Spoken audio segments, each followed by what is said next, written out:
So yan, good morning mga ka-farm boy.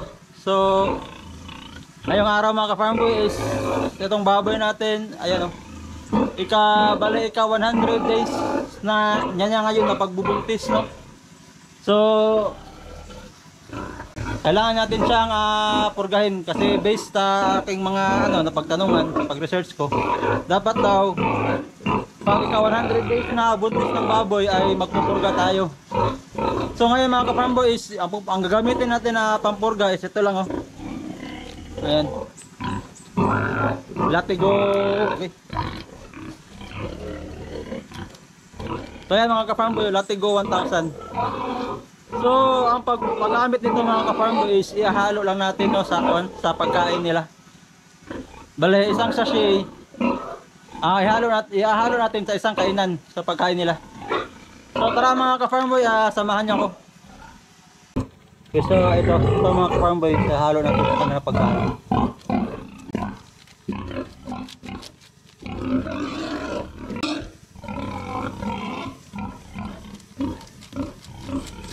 Tapos isabay na lang natin yung sisikal.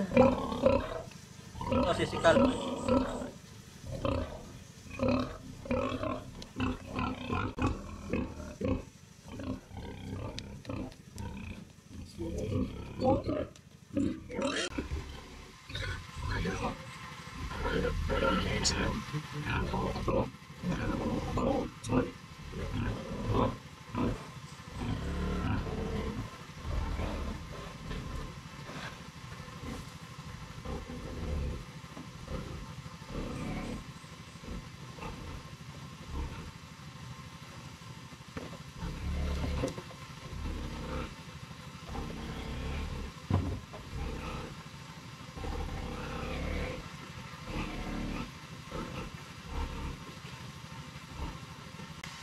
So yun, okay na mga ka-farm boy, napurga na ang ating baboy.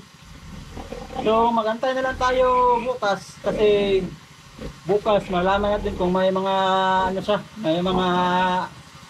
may mga parasite siya kasi lalabas naman niya yun sa kanyang poops niya. So yun mga ka-farm boy, napurga na natin yung baboy natin, ayan. So bukas dapat sana magkasabay yung change feeding sa lactating feeds. Kasi ngayon nasa gestating feeds pa to sila. Dapat sana magkasabay yung pagpurga pero hindi ako nakapagdala ng lactating feeds ngayon, kaya bukas na lang. O bukas na lang natin siya i-change feed. So yan, kumakain naman siya.